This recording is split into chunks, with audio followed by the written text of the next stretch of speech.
சிறகடிக்க ஆசை சீரியல்ல டுடே எபிசோடில் நம்ம மீனாவை இருந்துட்டு நம்ம சீதா இருந்துட்டு எதுக்காக கிறிஷை வந்து தத்தெடுக்க வேண்டாம்னு சொல்கிற இல்லை ஏற்கனவே கிறிஷ் வீட்டில் இருக்கிறது அத்தைக்கே சுத்தமாக பிடிக்கல. இப்போ கிறிஷ் வந்து எங்களுடைய சொந்த பையனாயிட்டானா கண்டிப்பாக அத்தை வந்து அவனை தினம் தினம் டார்ச்சர் பண்ணிக்கிட்டே இருப்பான். அதனால் கிறிஷ் வந்து சந்தோஷமாகவே இருக்க மாட்டான். அதனால தான் நான் வேண்டான்னு சொன்னேன். வேறு எந்த காரணமும் இல்லை, நான் வரேன் அப்படின்னு சொல்லிட்டு அங்கேருந்து மீனா வந்து கிளம்பிடுறாங்க. அதுக்கு அடுத்ததாக மீனா சொல்கிற காரணமும் சரியாக தானே இருக்குது. இன்னும் உங்களுக்கு கல்யாணம் ஆகி 2 வருஷம் ஆகுது, இன்னும் குழந்தை வேறு இல்லை. இப்போ எதுக்காக குழந்தைய தத்து எடுத்தாங்கன்னு சொல்லிட்டு அக்கம் பக்கம் இருக்கிறவங்க எல்லாரும் தப்பாக பேசுவாங்க.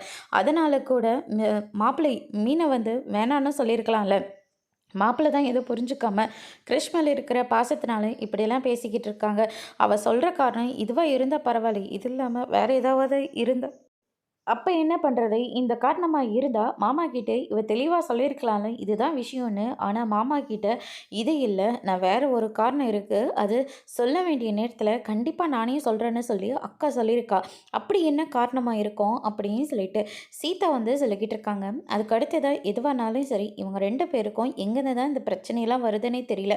என் பொண்ணுக்கு மட்டும் நிம்மதியே இருக்க மாட்டேங்குது அப்படின்னு சொல்லிட்டு சந்திரா ஒரு பக்கம் ரொம்பவே ஃபீல் பண்ணிக்கிட்டு அங்கேருந்து போகிறாங்க. அதுக்கு அடுத்ததாக சீதா இருந்துட்டு முத்துக்கு ஃபோன் பண்ணி மீனா வந்து பேசிட்டு போனேன் எல்லா விஷயத்தையும் வந்து சொல்லிடுறாங்க. அவள் வேறு ஏதோ மனசுக்குள்ளே வச்சுக்கிட்டு இருக்கா, ஆனால் காரணம் இதுதான்னு அவள் சொல்லிக்கிட்டு இருக்கா. அது இருக்காது சீதா, நான் பார்த்துக்கிறேன் விடுமா அப்படின்னு சொல்லிட்டு முத்து ஒரு பக்கம் சொல்லிடுறாரு. அதுக்கு அடுத்ததாக இந்த சைடு வந்து பார்த்திங்கன்னா விஜயா இருந்துட்டு ரொம்பவே டென்ஷனாக இருக்காங்க. இன்னொரு பக்கம் சிந்தாமணி இருந்துட்டு அவங்க பொண்ணுக்காக வெயிட்டிங்கில் இருக்காங்க. சத்யா தான் கொண்டு வந்து விட்டுட்டு போகிறாரு. ரொம்ப தேங்க்ஸ்ப்பா அப்படின்ற மாதிரி சொல்கிறாங்க. எதுக்காக தேங்க்ஸு? காசு கொடுங்க அப்படின்னு சொல்லிட்டு கேட்கவும், அவ்வளோதானே டாடி கிட்ட சொல்லி நான் வாங்கி தரேன் அப்படின்ற மாதிரி சொல்கிறாங்க. அதுக்கடுத்து 2 பேரும் காமெடியாக பேசிக்கிட்டு அங்கேருந்து கிளம்பிடுறாங்க. அதுக்கடுத்ததாக சிந்தாமணி இருந்துட்டு இந்த பையன் யார், இவங்க கூட எதுக்காக வர, கண்டவங்களோட எதுக்காக பைக்கில் வந்து இறங்குற, அக்கம் பக்கம் பார்த்தா என்னெல்லாம் நினைப்பாங்க அப்படின்ற மாதிரி சொல்கிறாங்க. யார் இவங்க? கண்டவங்களா? இவங்க நம்ம ஆஃபீஸில் ஒர்க் பண்ணிகிட்ருக்கிறவங்க தான். ஒர்க் பண்ணுறவங்களோட தான் நான் வரேன், அவங்க தான் கண்டவங்கன்னு நான் சொன்னேன் அப்படின்னு சொல்லிட்டு நம்ம சிந்தாமணி வந்து சொல்லிடுறாங்க. நீங்கள் பண்ணுறதாம்மா எனக்கு ரொம்ப அசிங்கமாக இருக்குது. ஆளுக்கு ஒரு பேரை வச்சுக்கிட்டு நீங்கள் ஒரு பிஸ்னஸ் பண்ணிக்கிட்டு இருக்கீங்க.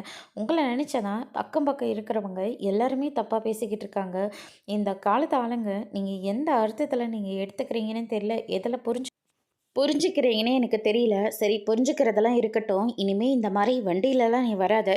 எதுவாக இருந்தாலையும் நம்ம காரில் வா. அப்படி இல்லாட்டி எனக்கு ஒரு ஃபோன் பண்ணு, நான் வந்து கூட்டிகிட்டு வரேன் அப்படின்னு சொல்லிட்டு சிந்தாமணி வந்து சொல்லிட்டு அங்கேருந்து போகிறாங்க. அங்கே எல்லாரும் விஜயாவுக்காக வெயிட்டிங்கில் இருக்காங்க. என்ன மாஸ்டர், நீங்கள் இன்னும் கிளாஸை வந்து ஸ்டார்ட் பண்ணலையா? இன்னும் இங்கே இருந்து என்ன பண்ணிகிட்ருக்கீங்க அப்படின்னு சொல்லிட்டு கேட்கவும், ரேகா நீ போயிட்டு மூச்சு பயிற்சி பண்ணு, நான் இதை வந்துடுறேன் அப்படின்னு சொல்லிட்டு சிந்தாமணியை ரூமுக்கு கூட்டிகிட்டு போகிறாங்க. அங்கே நம்ம பார்வதி இருக்காங்க. எல்லாம் அந்த சின்ன பையனால தான் தினம் எனக்கு ரொம்ப டென்ஷனாக இருக்குது அப்படின்னு சொல்லிட்டு விஜயா வந்து சொல்லிடுறாங்க. இன்னும் அந்த பையனை வீட்டை விட்டு வெளியே போலியா? எங்கே அவன் இருக்குவான் போல இருக்குது, நம்ம தான் அந்த வீட்டை விட்டு வெளியே வரணும் போல இருக்குது அப்படின்னு சொல்லிட்டு விஜயா ஒரு பக்கம் சொல்லிக்கிட்டு இருக்காங்க. நான் வேணா ஐடியா தரட்டுமா அப்படின்னு சொல்லிட்டு கேட்கவும், என்ன ஐடியா தரேன்? அந்த பையன் மேலே ஏதாவது திருட்டு பழி போட்டு சீர்திருத்த பள்ளியில் சேர்த்து விட்டுருங்க, உங்களோட நிம்மதியே திரும்ப வந்துடும் அப்படின்ற மாதிரி சொல்கிறாங்க. சின்ன பையனை இப்படி திருட்டு பள்ளி போட்டு அசிங்கப்படுத்தி அவனை சீர்திருத்த பள்ளியில் போடணுன்னு சொல்கிறீங்களே, நீங்களாம் ஒரு மனுஷங்க தானா? இங்கே பாரு விஜயா, இந்த மாதிரி மட்டும் பண்ண அதுக்கப்புறம் அண்ணனையும் உன்னை போலீஸில் பிடிச்சி கொடுத்துருவான். அந்த பையனோட சாபமும் உன்னை சும்மா விடாது. அது மட்டும் இல்லை, உனக்கு கை காலே விளங்காமல் போயிடும் அப்படின்ற மாதிரி சொல்கிறாங்க. விஜயா வந்து அதை நினச்சி பார்க்குறாங்க. பார்த்த உடனே அது பயங்கரமாக இருக்குது. அதுக்கு அடுத்ததாக விஜயா இருந்துட்டு, ஐயோ இந்த மாதிரியெல்லாம் வேண்டவே வேண்டாம், நீங்கள் வேறு ஏதாவது ஐடியா கொடுங்க, இல்லை ஐடியாவே எனக்கு வேண்டவே வேண்டாம், நீ முதல்ல சாப்பிடாம இரு அப்படின்னு சொல்லிட்டு பார்வதியை பிடிச்சி திட்டிட்டு அங்கேருந்து போகிறாங்க. அதுக்கு அடுத்து தான் நம்ம சிவன் இருந்துட்டு, நம்ம இன்றைக்கி சின்ன குழந்தைங்களை பற்றி தான் கதையே சொல்ல போகிறோம், நீங்கள் வாங்க ஷூட் பண்ணலாம், டைம் ஆகுது அப்படின்னு சொல்லிட்டு சிவன் வந்து சொல்லி பார்வதியை அங்கேருந்து கூட்டிகிட்டு போகிறாங்க. இங்கே பாரு விஜயா, கிளாஸ் எடுக்கிறத தான் எடு, அந்த சின்ன பையனை வீட்டை விட்டு வெளியே துரத்துறன்னு சொல்லி கண்ட ஐடியாவை இங்கே உட்காந்து பண்ணிகிட்ருக்காது, இங்கேருந்து நீ அப்படின்னா கிளம்பி போயிட்டே இருக்கலாம் அப்படின்ற மாதிரி சொல்லிடுறாங்க. பார்த்தீங்களா இவளுக்கு திமிர் எப்படி இருக்குன்னு? முதல்ல அந்த பையனை விரட்டுறதை விட இவங்க 2 பேர்த்தையும் பிரித்தா ரொம்ப சந்தோஷமாக இருக்கும் மாஸ்டர். இப்போ அந்த சின்ன பையனை விரட்டுறது விடுறதுக்காக ஐடியா கொடுக்கட்டுமா? இல்லை இவங்க 2 பேத்தையும் பிரித்து விடுறதுக்காக நான் ஐடியா கொடுக்கட்டுமா அப்படின்னு சொல்லிட்டு கேட்கவும், ஐயோ முதல்ல எனக்கு ஐடியாவே வேண்டாம், வாங்க போகலாம் அப்படின்னு சொல்லிட்டு விஜயா கூட்டிகிட்டு போகிறாங்க. அதுக்கு அடுத்ததாக வந்து பார்த்திங்கன்னா அருணும் அவங்களுடைய ஃப்ரெண்டும் உட்காந்து டீ குடிச்சிட்ருக்காங்க. அதே காஃபி ஷாப்புக்கு தான் வந்து நம்ம முத்துவும் செல்வமும் வராங்க. முத்து வந்து நம்ம அருணை பார்த்த உடனே வா வேறு காஃபி ஷாப்புக்கு போகலாம் அப்படின்ற மாதிரி சொல்கிறாங்க. அவன் பாட்டுக்கு அவன் உட்காந்து குடிச்சிட்டு போகிறான். நீ நம்ம பாட்டுக்கு கொஞ்சம் குடிச்சிட்டு போகலாம், வாடா போகலாம், இந்த கடையில் தான் டீ ரொம்ப சூப்பராக இருக்கும் அப்படின்னு சொல்லிட்டு செல்வம் வந்து முத்துவை சமாதானம் பண்ணி உட்கார வைக்கிறாங்க. வேற ஏதோ பேசிகிட்டு இருந்தவங்க கடைசியில் முத்தை பார்த்த உடனே 2 வருஷம் தானே ஆகுது, சில பேருக்கு 5 வருஷம் கழிச்சு கூட குழந்தை பிறக்கும், அப்படி உனக்கு சந்தேகமாக இருந்தால் எனக்கு தெரிஞ்ச நிறைய டாக்டர்ஸ் இருக்காங்க, அவங்க கிட்ட போயிட்டு நார்மலாக ஒரு செக்கப் பண்ணிட்டு வரலாம். அதுக்கப்புறம் வேணா நீ குழந்தைய தத்தெடுக்கிறத பற்றி பேசு. சில பேர் ஆம்பளைன்னு சுற்றிக்கிட்டு இருப்பாங்க, அவங்களால ஒரு பிரயோஜனமும் இருக்காது, அதனால தான் குழந்தைய தத்து எடுத்துக்கலான்னு சொல்லி தத்து எடுக்கிற ஏற்பாடெல்லாம் பண்ணிக்கிட்டு இருப்பாங்க. ஆனால் நீ அப்படி இல்லைல்ல அப்படின்ற மாதிரியெல்லாம் நம்ம அருண் வந்து கிண்டல் பண்ணி பேசிக்கிட்டு இருக்காங்க. இவன் தான் நம்மளை ஜாடாமாடியாக பேசுகிறான்னு சொல்லிட்டு முத்து வந்து கண்டுபிடிச்சிடுறாங்க. செல்வம் இருந்துட்டு நம்ம இங்கேருந்து கிளம்பிடலாம், இதுக்கு மேலே நான் பொறுமையாக இருக்க மாட்டேன்னு சொல்லிட்டு அருணோட அங்கே சண்டை போட்டுட்டு இருக்காங்க. நானும் அப்பத்துலேருந்து பார்த்துக்கிட்டே இருக்கேன், என்னடா என்னை சீண்டிக்கிட்டே இருக்க அப்படின்னு சொல்லிட்டு முத்து வந்து சண்டை போடவும், நான் எதுக்காகடா உன்னை பற்றி பேச போகிறேன், உன்னை பற்றி பேச முதல்ல நீ யார் எனக்கு, நான் ஒரு போலீஸ்காரன் அப்படின்னு சொல்லிட்டு அருண் வந்து சொல்லிடுறாங்க. போலீஸ்காரனா போலீஸ் டிபார்ட்மெண்ட் வேலையை மட்டும்தான் பேசணும், தேவையில்லாமல் அடுத்தவங்கள குத்தி காட்டியெல்லாம் பேசக்கூடாது அப்படின்னு சொல்லிட்டு முத்து வந்து சண்டை போட்டுட்ருக்காங்க. அந்த நேற்று பரசுராமனும் நம்ம அண்ணாமலையும் வராங்க.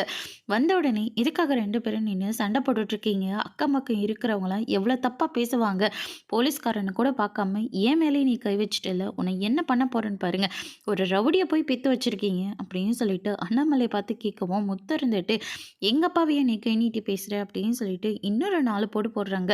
அதுக்கு அடுத்ததான் அவன் என்ன தானே சொன்னான், வாயை மூடிட்டு சும்மா இரு அப்படின்னு சொல்லிட்டு முத்துவ கணத்தோட பலான்னு ஒன்று விட்டுறாங்க. கிழிஞ்சு போன சட்டையோடைய அங்கேருந்து அருண் வந்து கிளம்பி போயிடுறாங்க. அவன் என்னெல்லாம் சொன்னான், அவன் எது வேணாலும் சொல்லிட்டு போட்டுமே, நீ அமைதியாக இருந்திருக்கணும்ல அப்படின்னு சொல்லிட்டு அண்ணாமலை வந்து கோவப்பட்டு நேராக வீட்டுக்கு வராங்க. முத்துக்கும் அருணுக்கும் என்னதாம்மா பிரச்சனை, இதுக்காக 2 பேரும் பார்க்குற இடத்துல எல்லாத்தையும் சண்டை போட்டுக்கிறாங்க, நடு ரோடுன்னு கூட பார்க்காம 2 பேரும் கட்டி பிடிச்சி சண்டை போட்டுட்ருக்காங்க அப்படின்ற மாதிரி சொல்லிடுறாங்க. அதுக்கு அடுத்ததான் நம்ம ஸ்ருதி இருந்துட்டு இன்னும் அவங்க 2 பேரோட கோடு இன்னும் அழியவே இல்லையா அப்படின்னு சொல்லிட்டு ஸ்ருதி ஒரு பக்கம் சொல்லிக்கிட்டு இருக்காங்க. இப்படிப்பட்ட புள்ளியை பெற்றுட்டா நம்ம இப்படி தாங்க அசிங்கப்பட்டு நிற்கணும் அப்படின்னு சொல்லிட்டு நம்ம விஜயா ஒரு பக்கம் சொல்லிக்கிட்டு இருக்காங்க. அதுக்கு அடுத்ததான் முத்து வீட்டுக்கு வராங்க. நீங்கள் எதுக்காக அருண்கிட்ட சண்டை போட்டீங்க அப்படின்னு சொல்லிட்டு திரும்ப திரும்ப மீனாக வந்து கேட்கவும், எல்லாம் உன்னால தான், கிறிஷ் என்ன மாதிரியே ஆகிடக்கூடாதுன்னு சொல்லிட்டு அவனை எப்படியாவது நம்ம கைக்கு கொண்டு வந்துடணும்னு சொல்லிட்டு நான் அவனுக்காக ஒவ்வொன்றும் பார்த்து பார்த்து பண்ணிக்கிட்டு இருக்கேன், காரணமே இல்லாமல் இவ தான்ப்பா கிறிஷை தத்து எடுக்க வேண்டான்னு சொல்லி என்னை கஷ்டம் மேலே கஷ்டமாக படுத்திக்கிட்டே இருக்கா. சரி இவன் மனசில் என்ன இருக்குதுன்னு தெரிஞ்சுக்கிறதுக்காக சீதா கிட்ட உதவி கேட்டேன். சீதாவும் விசாரிச்சுட்டு சொன்னான், அவளும் அருண் கிட்ட சொல்லியிருப்பா போல இருக்கு, அவன் என்ன குழந்தை பேத்துக்கள் லாக்கி இல்லாதவன் அப்படி இப்படின்னு சொல்லி எல்லாரும் முன்னாடி என்னை தப்பாக பேசுகிறான்ப்பா, எப்படிப்பா வேடிக்கை பார்த்துக்கிட்டு சும்மா இருக்க முடியும் அப்படின்னு சொல்லிட்டு நம்ம முத்து வந்து சொல்லிடுறாங்க. அதுக்கு அடுத்ததான் அண்ணாமலை இருந்துட்டு என்ன காரணத்துக்காக கிறிஷை வந்து நீ தத்தெடுக்க மாட்டேன்னு சொல்கிற, முதல்ல விரும்பினது நீ தானே அப்படின்ற மாதிரி சொல்கிறாங்க. நான் கேட்டதுக்கும் நீ பதில் சொல்லலை, சீதா கேட்டதுக்கும் நீ சொல்லலை, உன்னால் நான் அசிங்கப்பட்டு நிற்கிறதா மிச்சம், அதனால் இப்போயாவது உண்மையை சொல்லு, நான் சொல்கிறேங்க அப்படின்னு சொல்லிட்டு மீனை வந்து ஆரம்பிக்கிறாங்க. உடனே ரோகிணி இருந்துட்டு அவனுக்கு தான் அவங்க பாட்டி இருக்காங்கல்ல, அவங்க பாட்டி இருக்கிற வரையும் பார்த்துக்கிட்டோம், அதுக்கப்புறம் வேணா பார்த்துக்கலாம் அப்படின்னு சொல்லிட்டு ரோகிணி ஒரு பக்கம் எங்கள் மீனை உண்மையாக சொல்கிறவங்களும் பயந்துக்கிட்டு அவங்க ஏதேதோ பேசிக்கிட்டு இருக்காங்க. அதோட இன்னைக்கான எபிசோட் முடிச்சிருக்காங்க.